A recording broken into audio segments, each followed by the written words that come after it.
This is not medical advice. This is a news update and my opinion on the topic, March 13th, 2020. Hello everyone, it's me, Frank, and well, it's official. The COVID-19 is officially a pandemic. But let's be honest, it's been a pandemic. It was poorly contained initially in China. The Chinese New Year also helped to spread the disease when millions of Chinese traveled for the celebration. Since then, the coronavirus spread easily around the world. So is it safe to travel? Well, in past videos, I've stated my concern about being caught in a quarantine or having to experience disruption due to flight cancellations or some other type of panic, perhaps. The U.S. Department of State is now advising to reconsider travel abroad for these same reasons. I'll go ahead and read what they posted. Okay, so Global Health Advisory: reconsider travel abroad due to global impact of COVID-19. Many areas worldwide are now taking actions, including quarantines and border restrictions. Even areas where cases have not been reported may restrict travel without notice. So like I've been saying in the past, expect disruption. There is also currently a travel ban from Europe to the U.S. This doesn't include U.S. citizens. So if you're a U.S. citizen in Europe, you're allowed to come back.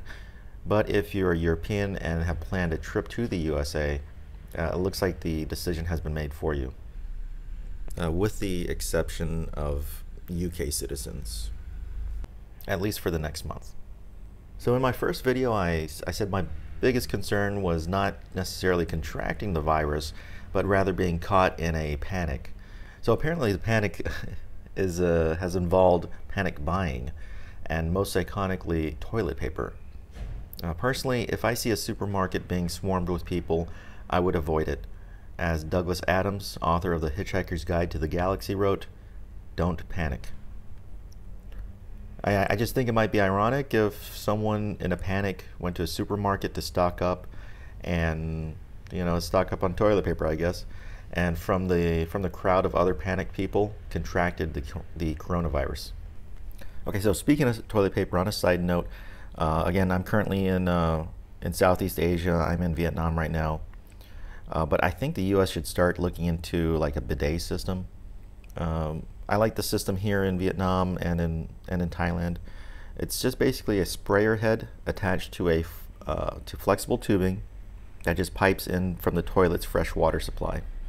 All right, so Italy, with its over 12,000 cases, is reportedly triaging patients in their hospitals now.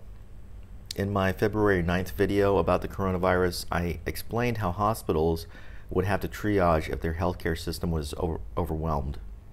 So in other words, hospitals would have to decide who to treat and who not to treat. I was using Thailand as an example, but unfortunately, there have been reports of this happening in Italy. One of the reasons for this is, severe cases of COVID-19 can cause viral pneumonia. So those patients would most likely require mechanical ventilation, and there's just a limited supply of ventilators in hospitals.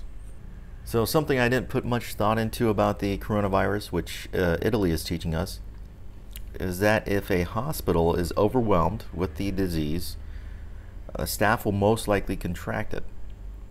At this point, that hospital will become less effective than it previously was due to the effects on the personnel alone. All right, so again, I started this series with the question, is it safe to travel? I feel like that question has been answered by the U.S. State Department, and that you should reconsider travel at this time. So since the coronavirus is now a pandemic and containment efforts have been mixed, we may be approaching the point where efforts to curb the spread of coronavirus are no longer fiscally responsible, or no longer responsible in general. So in other words, we're rapidly approaching the point, a point in time when we say, what's the point of canceling everything? It's here. It's going to be here for a long time. So let's just get back to work. All right, so that's all I have. It's not a huge news update, but I just wanted to, if you watched my other videos, I wanted to just sort of reference back to those. That's all I have. Thank you very much for watching. Be sure to wash your hands and stay safe, everyone. All right, bye-bye.